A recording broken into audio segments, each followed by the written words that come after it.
요한의 제자 폴리갑 주교라고 하는 분의 이야기입니다. 폴리갑은 요한계시록에 등장하는 서문학 교회의 감독이었습니다. 그는 자기를 체포하러 온 로마 군병들을 대접하고 그들을 위해서 기도한 뒤 화형대 앞에 섰다고 합니다. 호민관이 폴리갑에게 지금이라도 배교하며 살려주겠다 회유했다고 합니다. 그러나 그는 지나간 86년 동안 그리스도를 섬겨왔지만 주님은 한 번도 나를 모른다고 하지 않았어. 그런데 내가 어찌 나의 왕이요 나의 구주이신 그리스도를 부인할 수 있겠소? 라며 장작더미에 스스로 올라갔다고 합니다. 그리고 화형을 집행하는 그 형리에게 외쳤다고 합니다. 그대들은 1시간 동안 타다 꺼져버리는 불로 나를 위협하지만 어찌하여 예비된 심판과 하나님의 영원한 형벌의 불은 모르고 있소. 그리고 이렇게 기도했다고 합니다. 저를 주님 앞에 향기로운 제물로 받아 주시옵소서. 이 모든 일에 주를 찬송하며 주님께 영광을 돌립니다. 사랑하는 성도 여러분, 폴리갑 감독이 어떻게 흐트러지지 않고 당당할 수 있었겠습니까? 그것은 저 천국에 대한 확신과 소망이 있었기 때문이라고 생각합니다. 사도 바울도 마찬가지입니다. 많은 매를 맞고 여러 번 죽을 뻔했습니다. 바울이 에베소서를 쓸 때 로마의 감옥에 갇혀 있는 상황이었습니다. 그런데 오히려 로마 감옥에 갇힌 것을 영광스럽게 생각했습니다. 왜 그랬을까요? 하나님의 비밀을 알았기 때문에 그렇습니다. 본문 4절 말씀을 보시면 내가 그리스도의 비밀을 깨달은 것이라고 말씀합니다.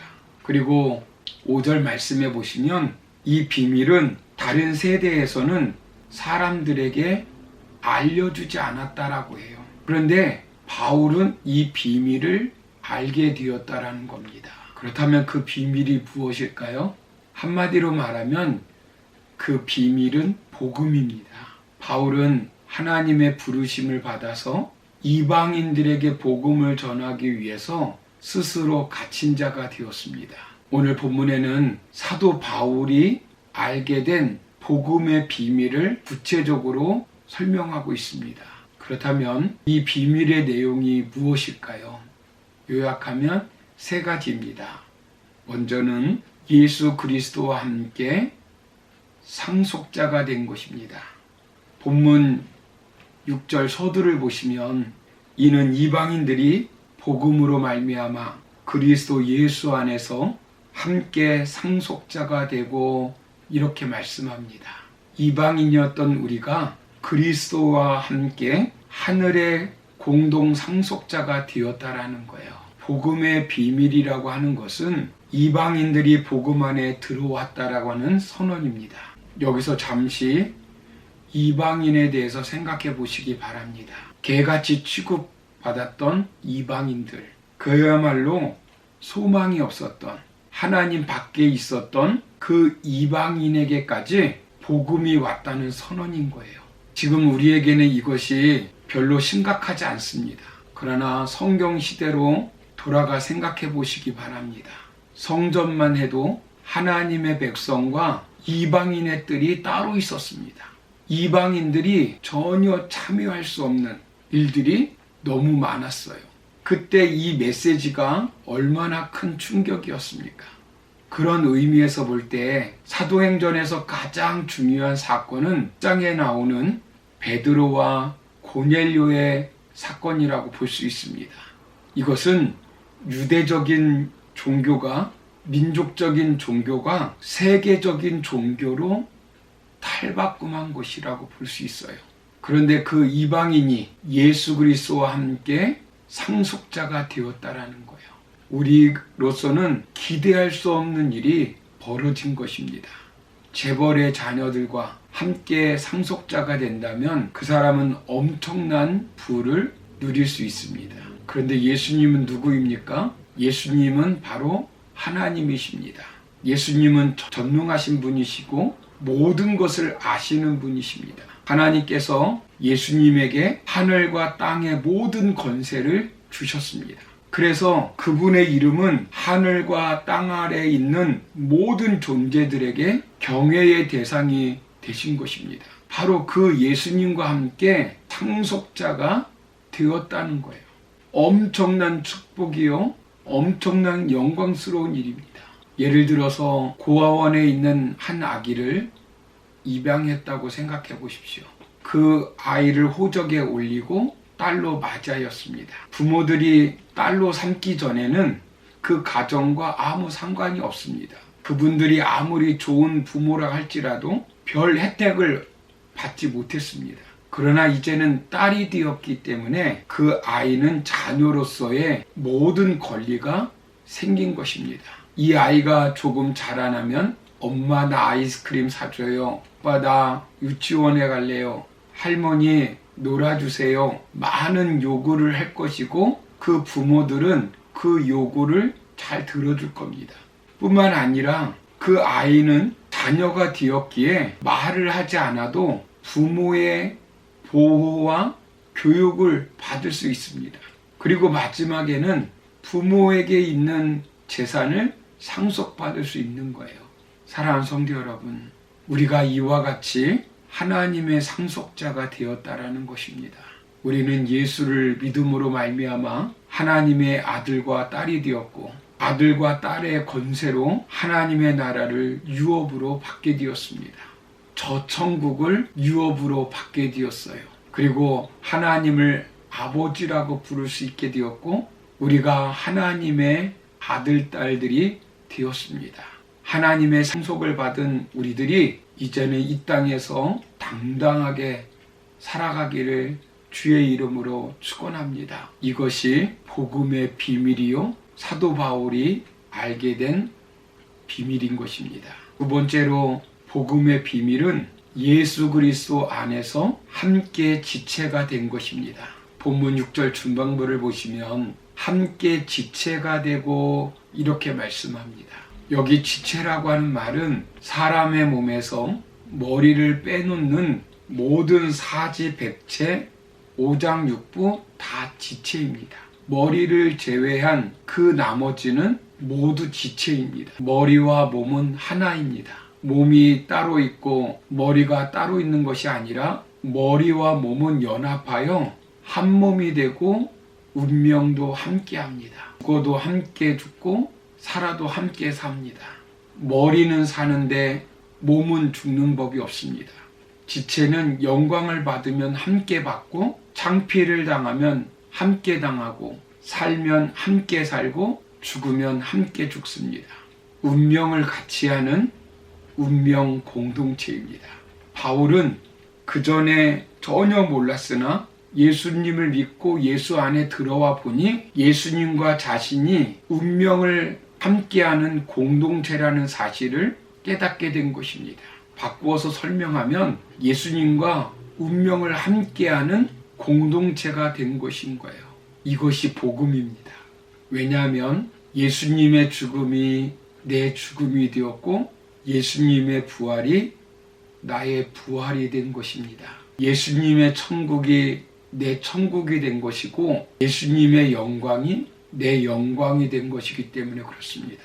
여기 함께 지체가 되었다라는 것은 엄청난 복음을 예수 안에 들어와 발견했다는 말입니다. 그러므로 예수님의 모든 것은 바로 우리들의 것이라는 거예요. 여러분, 교회는 그리스도의 몸이요, 우리는 그의 지체입니다. 포도나무와 가지입니다. 이것은 머리와 몸의 관계입니다. 몸과 지체입니다. 우리는 그리스도와 하나입니다. 색깔이 달라도 하나입니다. 성격이 달라도 하나입니다.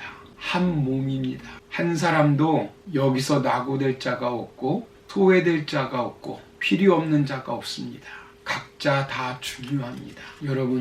여러분의 신체 일부분에서 소중하지 않은 부분이 있습니까? 손가락은 손가락대로 중요하고 발가락은 발가락대로 중요합니다. 이처럼 예수님 안에 들어온 저와 여러분들은 예수님과 함께하는 지체로서 주님이 소중히 여기는 지체라는 것이에요. 혹시 삶이 힘들고 어렵다고 낙심하고 절망하고 있습니까? 우리는 예수 그리스도와 함께하는 지체입니다. 절대로 그 예수님이 우리를 버리지 아니하시고 모른 채 하지 않을 것입니다. 주님의 지체되는 우리의 문제를 반드시 해결할 줄로 믿습니다. 이것이 바울이 발견한 복음인 것입니다. 마지막으로 복음의 비밀은 예수 그리스도 안에서 함께 약속에 참여하는 자가 된 것입니다. 6절 하반부를 보시면 함께 약속에 참여하는 자가 됨이라 이렇게 말씀합니다. 성경은 구약 성경을 비롯해서 신약까지 전부 이스라엘 백성들에게 한 말입니다. 하나님께서 범죄한 아담에게 이 다음에 여인의 후손이 나타나서 너의 죄를 짓게 한 이 뱀의 머리를 상하게 할 것이라 하셨는데 여인의 후손이 바로 예수님이시요 메시아이십니다. 이 약속은 아담에게 주신 약속이지 우리에게 한 약속은 아닙니다. 그리고 말세에 남종과 여종에게 성령을 기름 붓듯 물 붓듯 부어주시겠다고 하신 약속도 하박국 선지자를 통해서 본래의 이스라엘 백성들에게 주신 약속의 말씀입니다. 유대인에게 한 약속입니다. 그러나 예수 안에 들어와 보니 하나님께 선택된 백성 이스라엘에게 한 약속에 우리가 다 같이 참여할 수 있는 것이 바로 큰 복음이라는 것을 얼마나 큰 복음인지 모르겠다라는 것입니다. 바울은 이 복음의 비밀을 깨달은 것이에요. 예수 밖에 있을 때는 그것도 모르고 유대인에게만 해당되는 줄 알았습니다. 그래서 스데반 집사를 죽이는 데 앞장섰고 그리스도인들을 핍박하는 데 앞장섰던 것입니다. 그런데 바울이 이 복음의 비밀을 깨닫고 감옥에 갇힌 것도 영광스럽게 생각하고 있는 것입니다. 갈라디아서 3장 29절을 보시면 너희가 그리스도의 것이면 곧 아브라함의 자손이요 약속대로 유업을 이을 자니라 이렇게 말씀합니다. 이 약속들을 수행하는 것이 바울의 사역이었습니다. 이것은 곧 교회 사역의 목표이기도 합니다. 사랑하는 성도 여러분, 교회는 무엇을 위해서 존재합니까? 이 사역을 위해서 존재하는 것입니다. 이 비밀을 위해서 존재하는 것입니다. 하나님께서 저와 여러분들을 부르신 이유가 무엇입니까? 이 복음의 비밀을 알게 하신 이유가 무엇입니까? 이 복음의 비밀을 바울처럼 전하는 삶을 살게 하기 위해서입니다. 오늘 사도 바울이 성령을 통해서 깨달은 복음의 비밀인 함께 상속자가 되고 함께 지체가 되고 함께 약속에 참여하게 된 이 축복을 나누는 사역을 위해서 바울이 부름을 받았고 오늘 우리가 살아가는 이유임을 다시 한번 깨닫기를 바랍니다. 오늘 이 복음의 비밀을 알게 된 저와 여러분들 아직도 우리 주위에는 이 비밀을 모르고 이 세상을 바라보고 살아가는 사람들이 너무나 많습니다. 오늘 한 날도 살아갈 때에 이 복음의 비밀을 알지 못하는 우리 가족들, 친구들, 동료들에게 이 복음의 비밀을 전하면서 상속자로서, 지체로서, 약속에 참여하는 자로서 오늘도 복된 삶을 살아가는 저와 여러분 되기를 주의 이름으로 축원합니다. 감사합니다.